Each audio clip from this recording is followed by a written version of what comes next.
Un momento para nosotros muy especial, muy emotivo también, porque en el Clásico por Radio Kriptonita, ya cumpliendo nosotros 30 años con el programa, vamos a recibir a una cantante, compositora, una artista muy completa, con mucho estudio, mucho conocimiento, como es Claudia Ruffinati. Así que querida Claudia, te damos la bienvenida desde nuestro programa El Clásico y es un gusto poder conversar un ratito con vos. ¿Cómo estás? Bueno, buenos días, buenas tardes, buenas noches, dependiendo cuándo lo va a escuchar todos los que están acá en el Clásico, en Radio Pintonita. Muchas gracias por esta convocatoria. Les mando un saludo y un abrazo virtual a todos los que están escuchando en este momento. Muchísimas gracias, Claudia. ¿Cómo es tu presente hoy? ¿Cómo andan tus cosas? En líneas generales, ¿cómo transitas este año? Bueno, yo no sé si todos saben que aparte de ser músico y de ser integrante del grupo Viuda y Jazz de Rock and Roll, que bueno, un grupo icónico, para los más jóvenes tal vez no lo conozcan, pero los de nuestra generación sí, femenino, la primera y única banda todavía hasta el momento femenina argentina y de Latinoamérica también. Inolvidable, sí, sí. Inolvidable, sí. Qué bien que la pasamos y la seguimos pasando. Yo soy asesora en ceremonial y protocolo y trabajo en todo el país y Latinoamérica en todo este tema. Y mi vida transcurre, por supuesto, sigo vinculada a la música. De hecho, Daniel, este contacto con el Clásico es debido a que soy músico y soy integrante de esta banda, a pesar de que vos conocer perfectamente mis otras actividades, pero sigo vinculada a la música porque, bueno,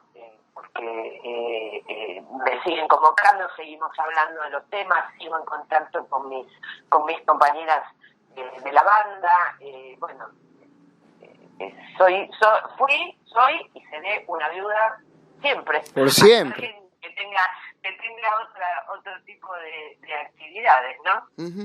Así que doy cursos, en este momento doy cursos online y voy a empezar en este año nuevamente con la presencialidad y viajo por toda la Argentina, en este momento mucho más. Hasta antes de pandemia capacitaba en toda Latinoamérica y después medio como que el escenario de todo el mundo fue cambiando después de la pandemia, ¿no?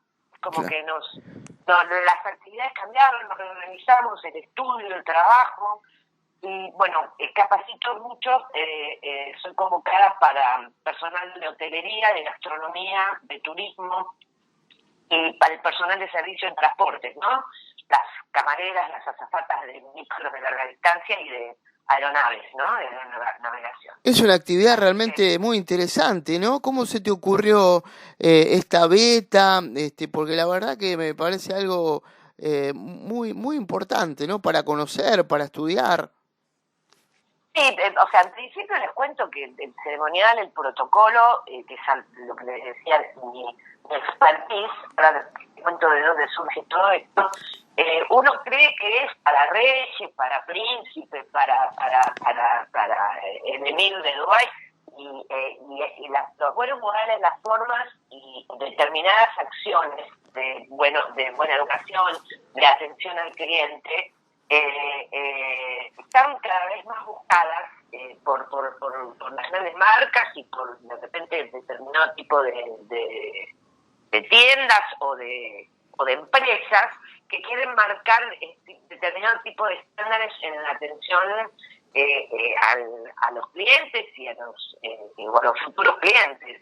Y no hace falta, no estamos hablando del guante blanco y de determinadas ceremonias muy pomposas. Claro. Estamos hablando de cómo te recibe la gente que está del otro lado del mostrador, al gimnasio al que concurrís habitualmente, supongamos. Sí, sí. Hay cadenas de gimnasio en donde preparan, dicen cada vez que entra alguien y pasa por la puerta, no tiene que saludar, hola, ¿qué tal? Buenos días. O sea, me parece una tontería, pero eso marca la diferencia con el gimnasio de la vuelta. Doy un ejemplo. Marcas de ropa, hoteles, 5 estrellas sin lugar a dudas, y compañías aéreas sin lugar a dudas, ¿no? En donde hay un determinado trato al pasajero al que van en primera clase, al que viaja clase ejecutiva y por supuesto también a la clase turista, ¿no? Y mientras más caro es el pasaje, más detalles en la atención hay, y bueno, el buen trato y la buena atención al cliente no necesariamente tiene que ser hablando con una papa en la boca y de una elegancia y de un protocolo supremo. Claro, aparte... Lo más sencillo, también eso es ceremonial y protocolo. Y también el comportamiento de la gente, ¿no? Como te desenvolves vos cuando caminas por la calle, cuando entras. Y hay algunas personas que lo que les ocurre, yo también hago mucha capacitación privada, sí. Para algunas personas que acceden a puestos de trabajo en donde empiezan a participar de determinadas reuniones y determinados eventos a los que tal vez no estaban muy acostumbrados y dicen, ¿qué hago? ¿Cómo me comporto? ¿Cómo saludo a esta persona? ¿Tengo que ir yo a saludar? ¿Me puedo sacar una selfie? Dando ejemplos, ¿no? ¿Cómo uso los cubiertos? Porque te preocupas tanto de las formas y esto recuerdo que esta anécdota que me quedó grabada siempre hace muchísimos años, con un alumno que concurre a uno de mis cursos presenciales y me dice, ¿sabes por qué estoy acá, Claudia?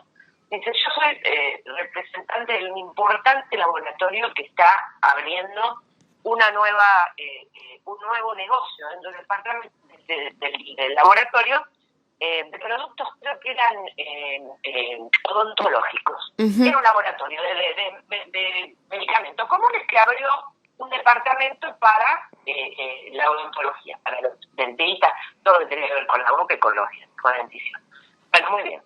Se reunía con gente de bancos internacionales y todo. Me dice, estoy tan preocupado en las reuniones por saber de qué lado siento a la gerente del Banco de Estados Unidos que está viniendo para ver si nos van a dar los préstamos, si invierten o si no invierten. Estoy preocupado por de qué lado la siento, por si sirvo café, si no le sirvo café, si es antes de la reunión, en el medio de la reunión, o no le sirvo nada y de qué lado va la cucharita. Estoy preocupado en eso, en vez de estar concentrado en el negocio y de convencerlos que nos presten la plata para que inviertan para el negocio.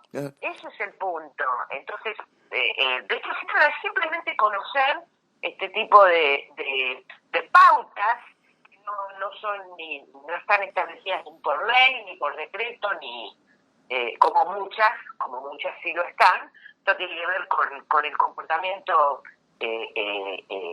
con el uso de los cubiertos, supongamos en una comida, con el saludo, te mando una nota de pésame por un fallecimiento, que se hace de manera media, o sea, todo este tipo de conocimientos que hacen que te sientas cómodo y te desenvuelvas. Y como esto y como muchos otros conocimientos en la vida, cuando uno los tiene, uno decide si los pone en práctica o no. Sí. Sí. Aparte te sirve para uno como persona, ¿no? Para saber manejarte mejor, aunque no estés en una empresa, pero saber todo este tema que vos abordás, pienso que es importante porque te enriquece. Te enriquece y te da seguridad. Entonces vos decís, estoy en una juntada con amigos, en un asado con los muchachos, o yo con amigas, muy en el ámbito de la familiaridad y confianza, todo. Ahí está todo. No te digo que vale todo, pero está todo bien, ¿no? En confianza. El punto es cuando vos estás con gente con la que no tenés confianza. Es ahí donde te aplican estas cosas, porque no es vos estás en representación de tu empresa o en representación de tu propio negocio o emprendimiento, y bueno, todo lo que hagas y cómo lo hagas proyecta una imagen al otro que le caes bien o no le caes bien, es así. Claro, estamos hablando con Claudia Ruffinati, que es un lujo, ¿no? Artista completísima. Tenés muchos estudios, Claudia, ¿no? Porque tocás piano, teclado, sos compositora, cantante. Digo, qué importante la formación, ¿no? En cualquier ámbito de la vida, en este caso lo que nos comentabas de ceremonial, protocolo y también desde el punto de vista artístico. Yo te cuento, yo estudié desde muy chica. Yo entré en el conservatorio en ese momento se llamaba municipal, que son los conservatorios estatales, ¿no? Yo estudié en el conservatorio de la ciudad de Buenos Aires, Manuel de Falla. En ese momento la ciudad de Buenos Aires era un municipio, hoy es una ciudad autónoma, con la jerarquía de provincia, en ese momento no.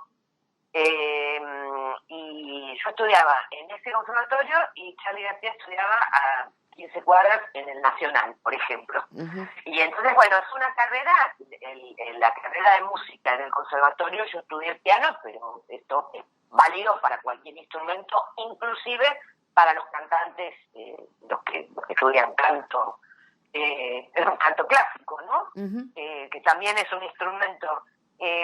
Son carreras como con muchas materias complementarias aparte del instrumento principal y con otro tipo de materias que es como hacer una carrera universitaria. Más, diría, porque las carreras de música son de 7 años. Y hay posibilidades de hacer un nivel superior de 3 años más, en donde ya es, viste, la totetitud de la carrera. Pero son carreras largas. Entonces vos tenés tu instrumento, lo que sería también antes lo que llamábamos teoría y solfeo, que en la actualidad se llama audioperceptiva, y dependiendo del conservatorio son varios años, 3, 4 años. Después empezás a tener armonía, contrapunto, conjunto de cámara, que son prácticas en donde vos tenés que tocar con otros instrumentos y formar pequeñas bandas y pequeños grupos para acostumbrarte a tocar con otros. Y además un cantante, acompañas un violinista, después bueno, hay dirección de orquesta, hay historia de la música, hay armonía, hay contrapunto, hay práctica vocal, hay dirección coral, hay dirección de orquesta, hay algunas materias sustantivas. Rítmica contemporánea, y actualmente cambiaron algunos programas en muchos conservatorios en la ciudad de Buenos Aires. Por ejemplo, hay instrumentos autóctonos, hay folclore, lo cual me parece que en la época donde en mi carrera estas materias no estaban, hoy están, que me parece importantísimo, ¿no? Y además estudiaste licenciatura en Relaciones Públicas en la UADE, sí. ¿Puede ser? Sí, soy graduada UADE, después junto en los últimos años del conservatorio ya entré en la facultad porque me apasionaba esa carrera. A mí me gustaba mucho la sociología, la psicología, la ciencia política, las relaciones internacionales, me gustaba el marketing, me encantaba la publicidad, todo me gustaba eso, y encontré una carrera que engloba todas esas áreas de proveer de conocimientos y fundamentalmente de comunicación e imagen institucional. Para eso estamos formados. Claro. Dentro de esta carrera hay materias de ceremonial, de protocolo, de organización de eventos que a mí me fascinaron. Materias y seminarios. Me encantaban. Y cuando la banda, cuando yo le dije se disuelve la banda, yo empecé a trabajar nuevamente, retomé estos conocimientos, yo ya había trabajado aplicando todo este tipo de conocimientos, vuelvo a repetir, y tuve una empresa de organización de eventos asociada con un chef en ese momento de la Real Palace Hotel, importantísimo, top, que teníamos una gastronomía de primer nivel, y empecé a advertir en ese momento que yo creía que sabía mucho de eventos y de ceremonial y protocolo y de cubiertos y de copas y todo, y me di cuenta que no sabía tanto como creía. Entonces empecé a investigar, empecé a estudiar. No habían carreras en esa época, pero empecé todo, me estudiaba todo el curso que aparecía, me lo tomaba, y todos los libros que podía me los compraba, y bueno, así. Entonces terminé especializándome y sabiendo bastante sobre este tema. Y después fui directora de Relaciones Institucionales de escuelas de cocina, de 2 escuelas de cocina, y después pasé a trabajar y después la misma actividad la hice en escuelas de hotelería y turismo, lo cual me empezó a meter mucho en el ambiente de lo que se llama la industria de la hospitalidad, que abarca el turismo, la hotelería la gastronomía y el transporte, y bueno, empecé a meterme de pleno y a conocer muy bien la actividad y a aplicar todos estos conocimientos a esta actividad. Y no me pregunto, sí, en realidad sí sé por qué. ¿Me escucha? Sí. Bien? Sí, se escucha perfecto, sí. Yo empecé a trabajar yo todos estos conocimientos los aplicaba y tenían y en una de las escuelas de hotelería realmente tuvimos una actividad maravillosa porque en la década en los años 2000 era la escuela líder y con mayor cantidad de alumnos y con mejor programa de estudios del país. Uh-huh. Hasta que después de unos años todas las universidades empezaron a incorporar turismo y hotelería en su currícula, pero hasta ese momento no. Así que teníamos un posicionamiento pero muy importante. O sea, a los actos de egresados venían ministros, venían vicepresidentes, embajadores, y hacíamos actividades y el rector participaba de muchos eventos que me invitaban del gobierno, de ministerios, de otras universidades nacionales. Así que hizo que yo tuviera que aplicar muchísimo todo el trato con la prensa, con la autoridad de gobierno, con colegas, con esto en eventos, en exposiciones, en ferias. Bueno, cada vez uno se desafía, que esto nos pasa a todos en la actividad. Cuando te toca hacer algo nuevo, dices, uy, ¿cómo será esto? Te metes a investigar, es maravilloso, después ya lo sabes hacer. En todas las actividades pasa esto. Claro. Entonces llega un momento que empezás a saber más y te transformas en un referente. En una oportunidad, sí, no, discúlpame. No, pensaba, digo, qué importante esto que vos marcás del estudio, porque a veces por ahí los chicos sueñan con vivir de la música, pero también es interesante tener tal vez un plan B por si algunas cosas no salen y seguir estudiando, preparándose y tener varias herramientas para pelear en la vida, ¿no? No solamente la música, si se da mejor, pero por lo que vos contaste es una formación completísima. No, sí, aparte, bueno, les cuento también, ya que hablamos de currículum, tengo 2 posgrados. Ah, bueno. En realidad, uno de Harvard, pero no he estudiado acá, pero sí con profesionales que vinieron a dar acá un curso de posgrado. Sí, tengo Dirección General, Economía y Negociación de Empresas, Comunicación Estratégica, posgrado en Comunicación Estratégica, y en Dirección y Administración de Instituciones de Educación Superior. Ese es el de Harvard. Sí, a lo largo de la vida te van llegando estas oportunidades que las vas tomando. En mi caso, Daniel, y le hablo a los que les gusta la música, sí. En mi caso, yo tengo 2 vocaciones. Tengo 2 vocaciones. A lo que se le llama inteligencia múltiple, no por ser inteligente, sino cuando tenés capacidades para hacerlo bien en un ámbito y en otro. Tengo 2 vocaciones y la vida me dio la oportunidad, bueno, de tener una banda que nos fue fantástico, que nos fue bárbaro y vivir durante mucho tiempo de la música, y también me dio la oportunidad de hacer otras cosas. No soy la única músico que tiene 2 carreras, o sea, les puedo nombrar muchos, o sea, Mick Jagger es economista, por ejemplo. Claro. Y así, Gustavo Cerati y Zeta Bosio son publicistas, o sea, hicieron la carrera de publicidad en universidades de muchísimo prestigio. Son los que se nos ocurren ahora. Uh-huh. Conozco biólogos, conozco especialistas en licenciados en administración. Hay varios músicos que han estudiado en paralelo carreras.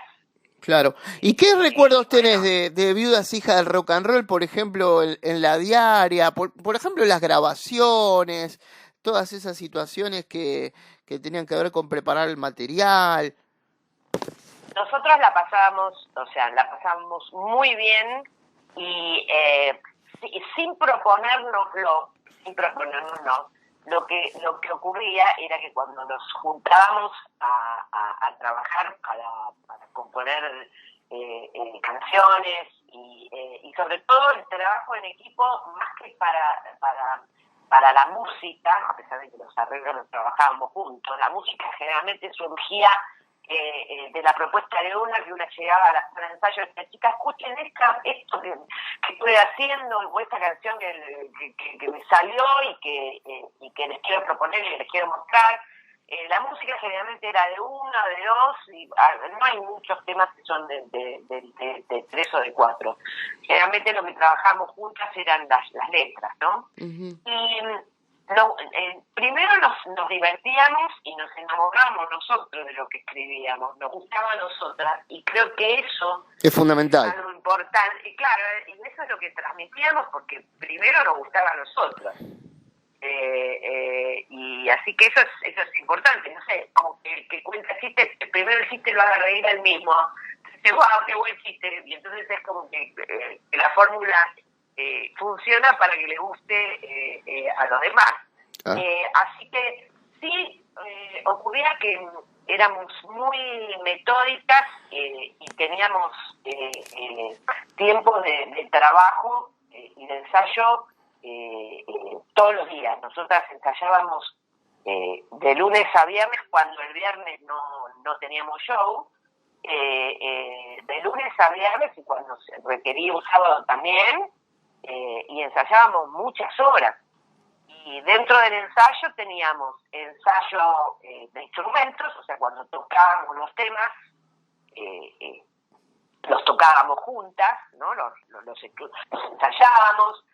A veces cuando es un tema nuevo, ahí van surgiendo los arreglos, fíjate si la guitarra no le agrega, o alguien decía, ¿por qué no le pones un tecladito acá o que suene más? O sea, todas participamos. A veces los arreglos de teclado, que es mi instrumento, los proponía directamente yo, y a veces, por supuesto, o sea, ¿por qué no pones acá un colchoncito de acordes y que no te unas cuerdas, lo mismo que arreglo de guitarra? O sea, participábamos todas en todo.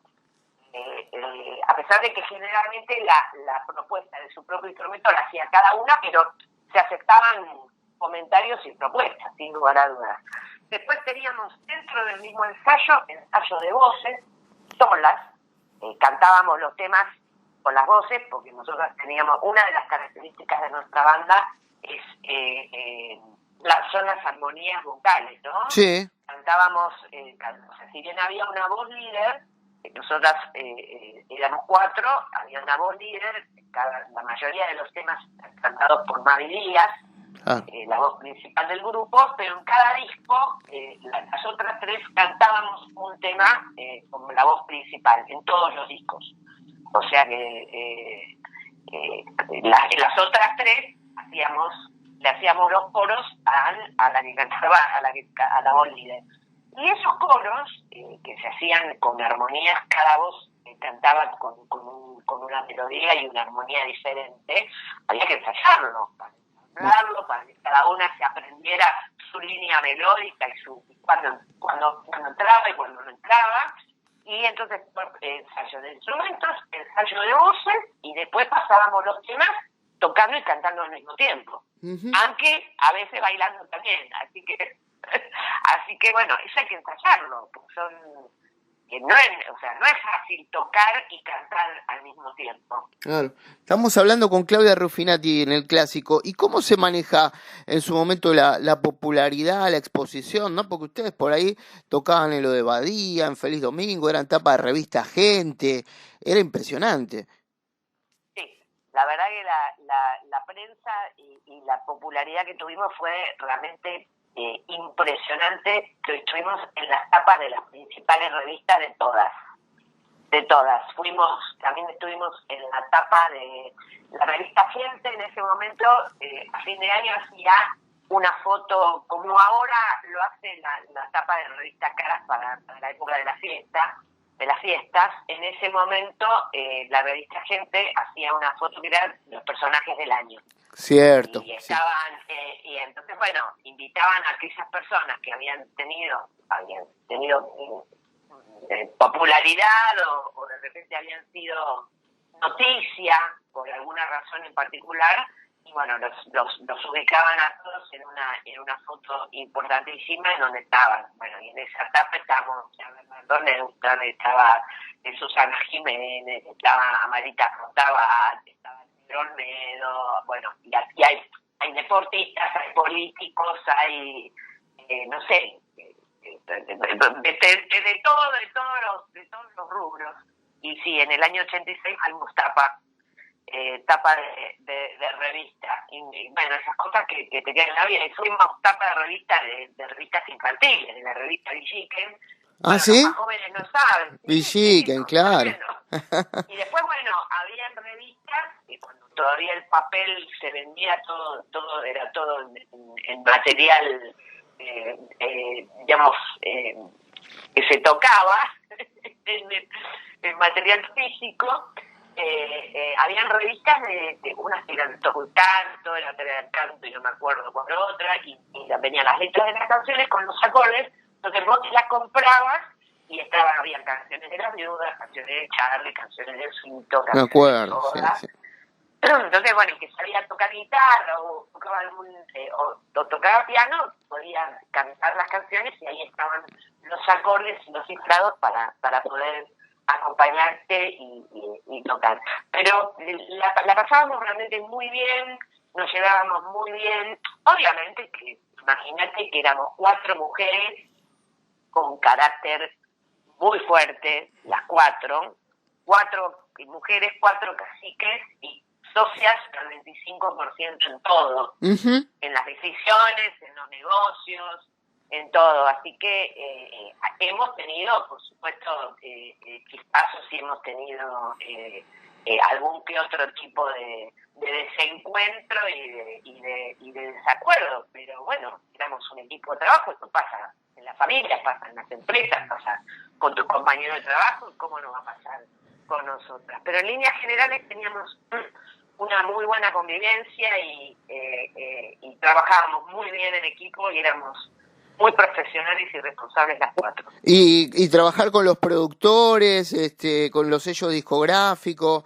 es difícil, uno se tiene que amoldar, porque uno pretende también que su propuesta siga adelante y que no se te metan por no sé, en el armado del repertorio o el tema de dinero, ¿no?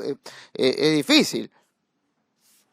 Y es un poquito, eso fue motivo de negociación permanente, porque en un principio el proyecto de la banda, nosotros no lo contamos en su momento nosotros nos inventamos, teníamos un relato de una historia de chicas felices, que éramos todas vecinas y que éramos amigas desde chica, qué sé yo, y eso estaba lejísimo de la realidad y de la verdad. Claro. Eso lo decíamos porque a la gente le iba a gustar mucho más escuchar ese cuento de Disney a decir, este es un grupo formado por un productor. Un productor tenía una idea en su mente, que era poner un grupo de chicas que bailaran y que cantaran los temas que él elegía y que él quería y que él sabía que iban a ser éxito. La idea primitiva era esa, era que nosotras cantáramos, como después hubo otras bandas de mujeres y de varones acá en la Argentina y en el mundo, que cantan y bailan y no tocan ningún tipo de instrumento. Claro. Y cantan con playback. Sí, pero... O sea, hubo cualquier cantidad. Eso, bueno, está bien, por eso la diferencia es de una banda de músicos, que la característica es cuando vos cantás, cuando tocas los instrumentos y cuando compones tus propios temas. Lo que no quita que hagas un cover de alguno, como de hecho lo hemos hecho. Bueno, el punto es que cuando nos junta un productor, me tenía que hacer, que toquemos los temas que ellos nos decían. Ellos nos decían, bueno, acá están los 10 temas, estudiarlos, volvé mañana, lo tocamos. Y nosotras, cuando nos presentamos, en principio no dábamos con el perfil físico que buscaban, porque ellos pretendían que fueran 4 minones divinas, y preciosas con cuerpos esculturales, y lejos de todo esto ocurría entre nosotras. La única que podría adecuarse al físico escultural es la María Gabriela Cooper, que tenía un lomazo impresionante. Las otras tres no, más o menos no zafábamos, pero no éramos monumentos.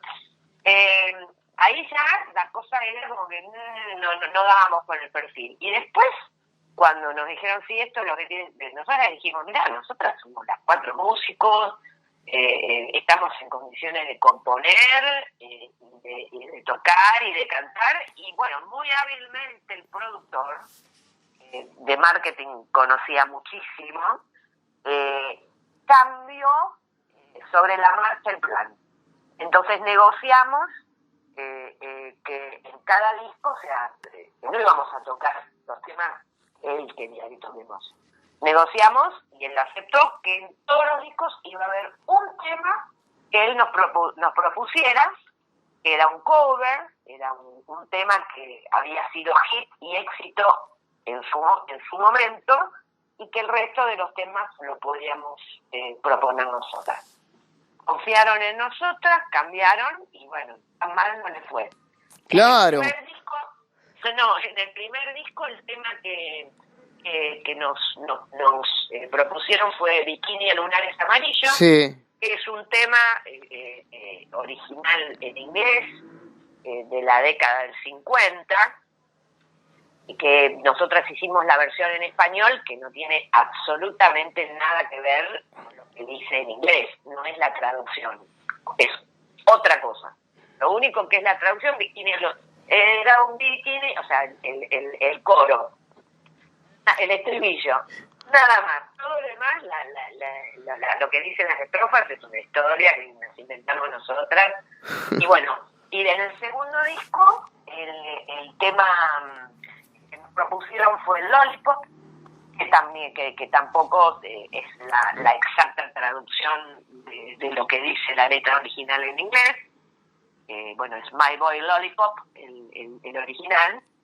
Y bueno, y también ese fue un tema de corte. Y ya en el tercer disco, ya ahí no grabamos ningún cover, y el hit todo bueno, pero el hit de ese disco es nuestro, es La Familia Argentina. Claro, y aparte ustedes... No hay ningún tema importado, porque ya ahí nos peleamos con los productores. Mira. Hubo situaciones de estafa, fuimos estafadas por nuestros productores, nuestros representantes artísticos, que cobraban un doble precio por nuestros shows. O sea, nos dimos cuenta con el tiempo, tarde, pero bueno, no importa. Nos dimos cuenta que había un sobreprecio. O sea, a nosotros nos decían que el show se vendía a tanta plata, ellos cobraban un porcentaje de esa cifra, nosotras cobrábamos la gran parte de esa cifra, pero en paralelo había un sobrecito que iba por abajo. Qué pena. Iba por abajo, y sí, la verdad que es una pena, pero bueno, en la vida se pagan las cosas y el infierno existe acá. Sí, aparte me acuerdo que había temas que ustedes hacían referencia al FMI, a La Plata, digo, todo actual. Fondo monetario, sí. Original. Monetario, ese fue en el primer disco. Y bueno, aunque coincidentemente ya estábamos viviendo situaciones con el préstamo y con el Fondo Monetario Internacional, y desde ese año 84 hasta el momento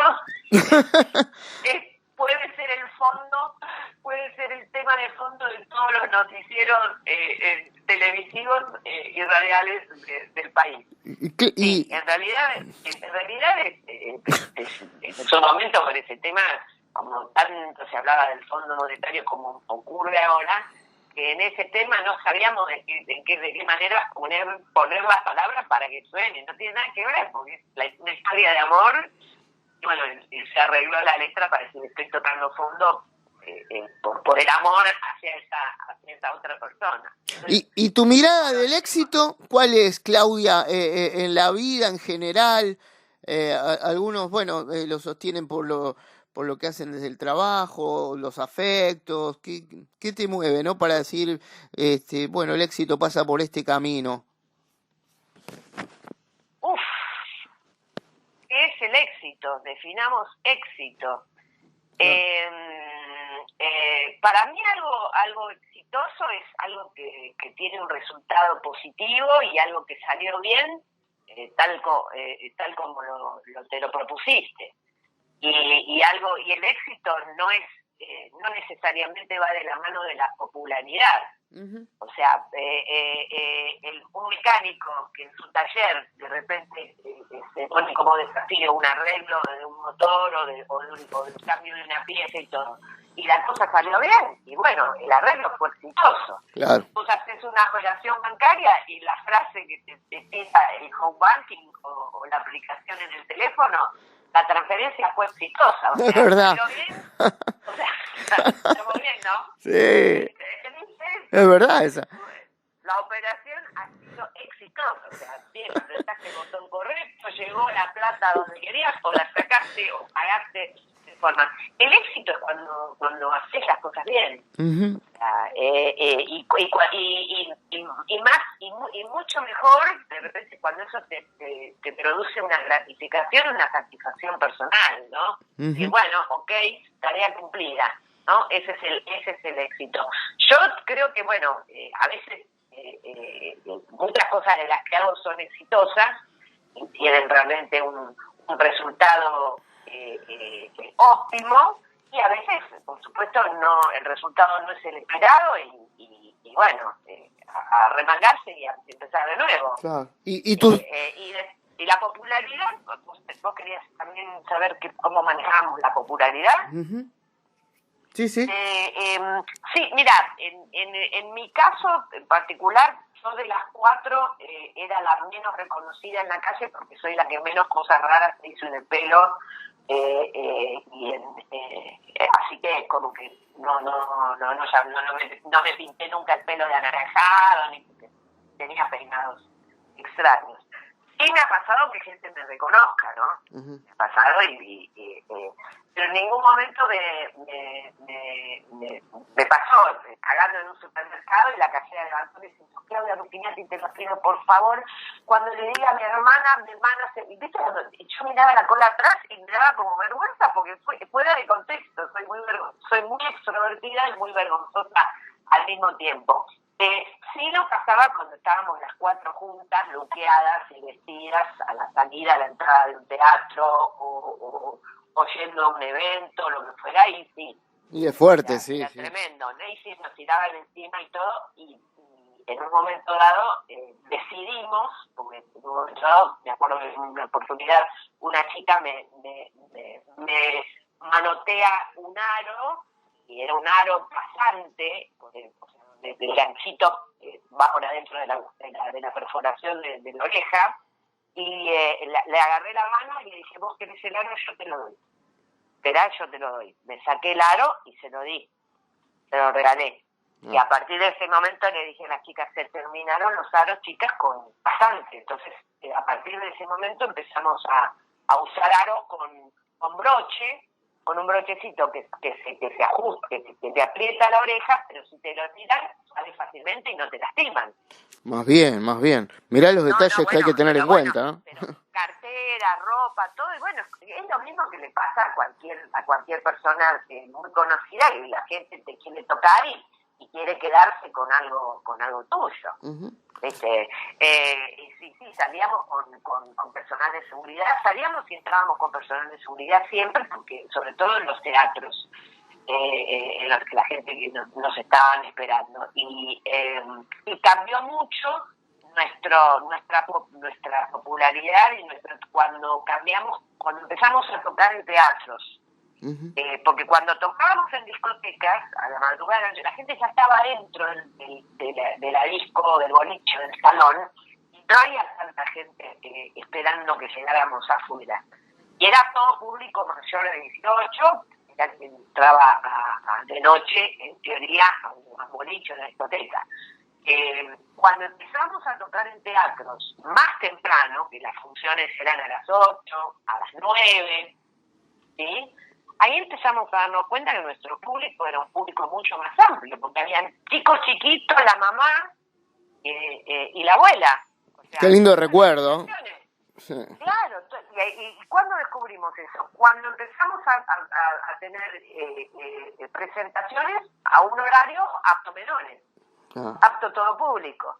Así que bueno, nos fuimos sorprendiendo sobre la marcha y ahí fuimos descubriendo la popularidad, ¿no? Uh-huh. También, bueno, y ahí también nos dimos cuenta cuál era el nivel de ventas, porque también a nivel discográfico no nos decían y no nos blanqueaban la cantidad de discos que se vendían, y también perdimos, ahí dejamos de cobrar mucho dinero.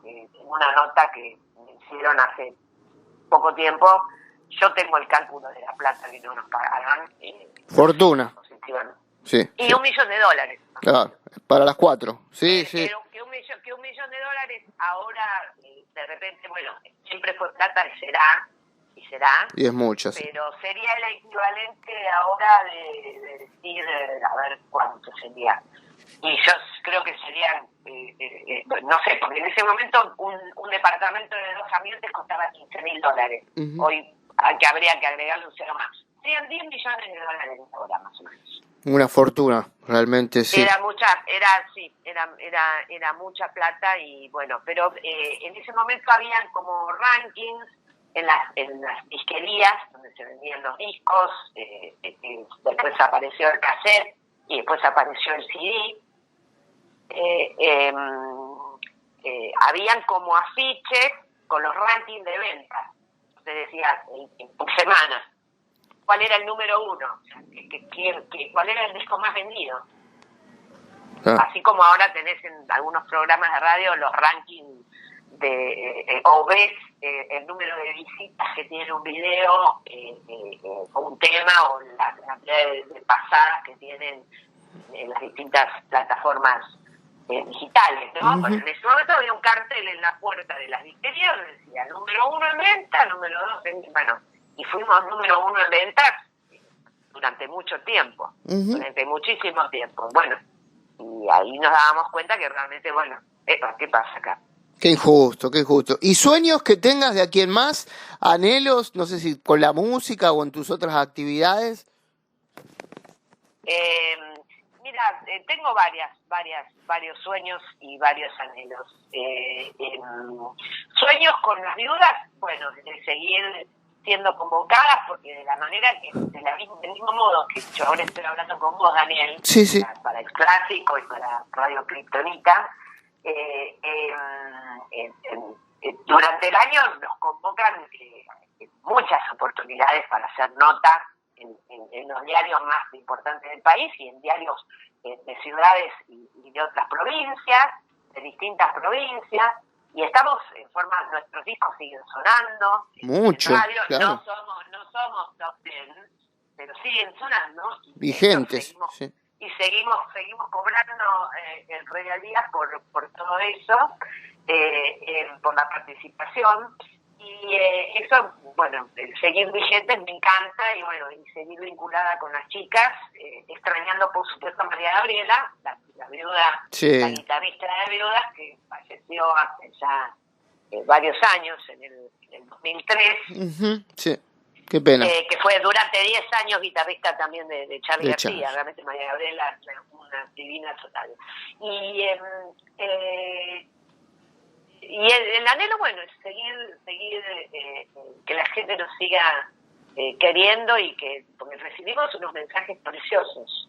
Y eso reconforta mucho. Las cosas que nos escribe la gente a la página del grupo, y que nos a cada una en particular. Es hermoso. Me hace feliz que tus discos los escucho desde chiquita, porque mi mamá escuchaba, y esto me da felicidad, porque me acuerdo cuando, no sé, o cosas así, o me acompañaron en toda la adolescencia. Vos no sabés lo importante que Y ese amor es extraordinario.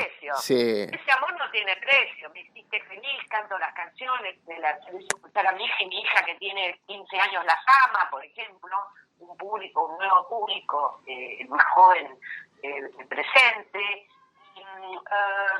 Y después anhelos en la vida, anhelo en este momento lo más próximo es volver a dar clases de ceremonial y protocolo en forma presencial, que la gente lo está extrañando y lo necesita. No esto en particular, sino la presencialidad en todo, ¿viste? Ir a estudiar dibujo, pintura, teatro. Lógico. Sí. Lo que quieras, ¿no? Ya el tema de la virtualidad llegó para quedarse porque es muy cómodo.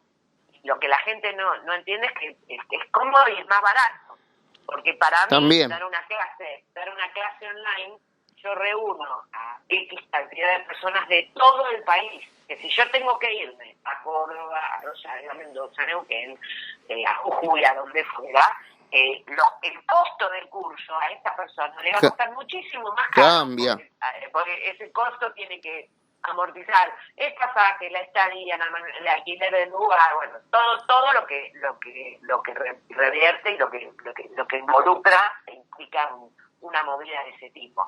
Lo voy a hacer, sí, es un anhelo, quiero hacerlo muy, muy pronto. Voy a empezar en distintos barrios, en los barrios que estén más cerca de la localidad de donde vivo, pero ese es mi anhelo, volver a la presencialidad muy pronto. Querida Claudia Rufinati, te queremos agradecer muchísimo todos estos minutos que nos regalaste para el clásico. No sé si querés dar tus redes sociales como para que la gente se contacte. Sí, por supuesto. En Facebook la página tradicional es Ceremonial Protocolo y en Instagram es Ceremonial Rufinati con doble F y doble T, Ceremonial Rufinati.